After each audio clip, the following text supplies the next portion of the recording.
हमको आज भी वो बिल्कुल अक्षरशः याद है। कभी भी हम नेत्र बंद करके स्मरण करते हैं तो बिल्कुल हमको ऐसा लगता है जैसे कल की घटना है। जब हम पहली बार कथा करने के लिए बैठे, और सामान्यतया अगर कोई पहली बार कथा करता है तो वो सामान्यतया भागवत की कथा या राम कथा करता है। साधारणतया यही प्रभाव रहता है। पहली कथा कोई भी करेगा तो या तो भागवत की करेगा या राम कथा करेगा। और हमको पहली कथा करने का जब अवसर मिला तो सबसे पहली कथा हमको पूज्य बाबा ने, बाबा की प्रेरणा से, और उनकी प्रेरणा कहें या अनुशासन कहें, उनके अनुशासन से, क्योंकि उस समय तक तो हमारा मन भी नहीं था कि हम कल से ही कथा शुरू कर देंगे सब कुछ। हाँ ठीक है, अभी अध्ययन चल रहा है, कथा करेंगे किसी समय पे, ऐसा भाव था। लेकिन ऐसा नहीं था कि तत्काल होगा। और एक दिन बाबा ने हमको आदेश कर दिया, हाँ भैया हमारा ऐसा मन है कि हमको कथा सुननी है। बुआ जी के घर पे ही बैठे थे हम, हमें बिल्कुल ऐसे याद है जैसे मतलब कल की घटना, एक एक शब्द बाबा का याद। हमने बाबा से कुछ निवेदन किया था किसी ग्रंथ के बारे में, तो वो सुनाया बाबा को, बुआ जी भी बैठी थी, सब बात होने लगी। और बाबा ने एकदम कहा कि भैया दूसरे दिन आकर के, तो हाँ भैया वो हमको कथा श्रवण करनी है, और हमारो ऐसा मन है कि राधा रस सुधा निधि जी की कथा हो और तुमको करनी है। हमने कहा धन्य है, राधा रस सुधा निधि का तो हम रा भी नहीं जानते, हमारी क्या सामर्थ्य। अच्छा, उस ग्रंथ का तो प्रवेश अधिकार ही नहीं है हमारा, जानना तो बहुत दूर की बात है। उन रस ग्रंथों में तो हमारा अधिकार ही नहीं है, प्रवेश तो बहुत दूर की बात। हम तो सुनते ही घबरा गए।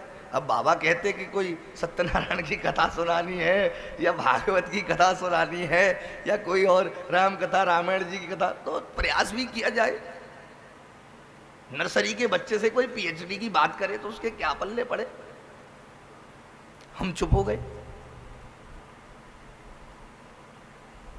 अब बाबा ने अपने कह दी, और बाबा ने सब पूरा घर से ही विचार करके आए थे, ऐसा होगा, ज़्यादा लोगों को नहीं बताया जाएगा, गुप्त रूप से होगी, केवल वैष्णवों को बुलाया जाएगा, केवल रसिक जन ही उस कथा में आएंगे, इत्यादि इत्यादि इत्यादि सब बात कह दी। और हमारे तो कुछ पर हम पहुँचे मथुरा, फिर श्री राधा रस सुधा निधि लेकर के आए, और राधा रस सुधा निधि का अध्ययन शुरू किया। तो जैसे ही पहला, दूसरा, तीसरा, चौथा श्लोक आदि का अध्ययन करने लगे तो फिर मन में ये भाव आया कि हम तो इसके योग्य नहीं है, हम तो ये कह ही नहीं पाएंगे।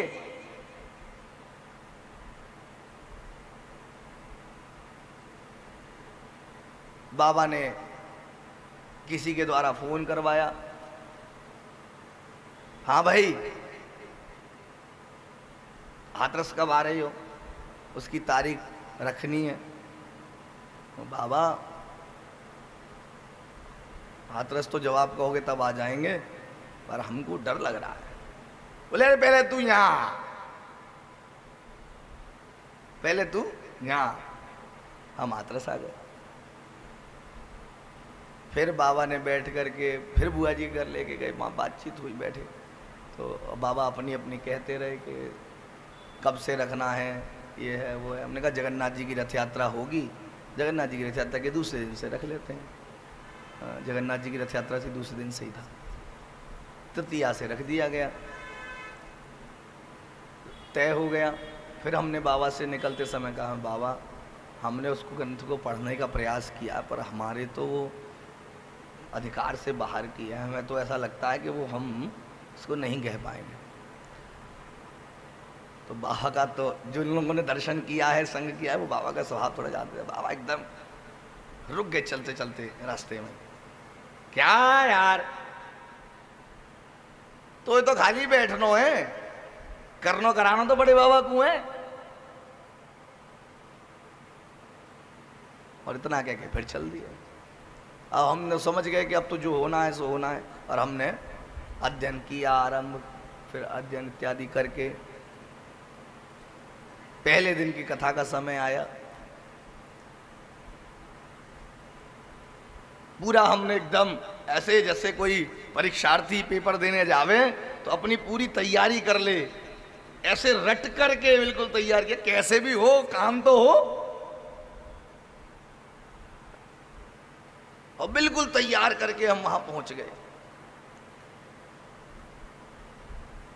पूजन इत्यादि हुआ, कथा आरंभ हुई, बुआ जी के ही घर पे हुई थी नीचे प्रांगण में। तो ज्यादा लोग तो वहां आज्ञा ही नहीं थी बाबा की, गिने चुने लोगों को ही आज्ञा थी, उन्हीं को निमंत्रण दिया गया था, सबसे कहा भी नहीं गया था क्योंकि ऐसी कथा ऐसा प्रसंग था।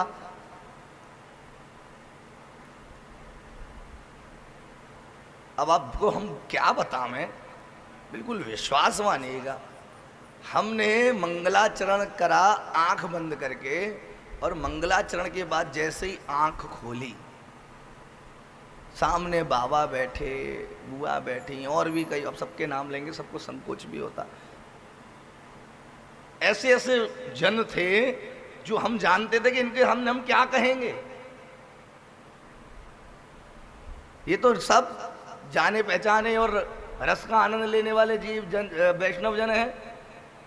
अब विश्वास मानिए, हम जितना रट करके आए थे सब कोरा कागज हो गया हमारा, सब भूल गए। अब क्या बोले कुछ समझ में नहीं आ रहा, अब इधर उधर देखें कुछ समझ में नहीं आए, अब बोले तो क्या बोले और न बोले तो फिर क्या करें। अब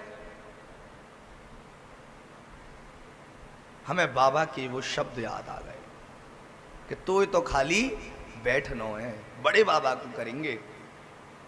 और फिर आंख बंद करके हमने बड़े बाबा से यही कही, बाबा हमारी तो इतनी सामर्थ्य भी नहीं है कि आपसे निवेदन भी कर सके कि हमको कुछ अधिकार दो, पर बाबा हमने सुना है कि आपने श्री गोपीनाथानंद बाबा से बुलवाया था, आज तो बाबा कुछ ऐसा कर दो, कल से हम भले ही कथा नहीं करेंगे पर आज तो बैठ गए गद्दी पे, आज तो कुछ ऐसा कर दो कि बस आज नाक बच जाए।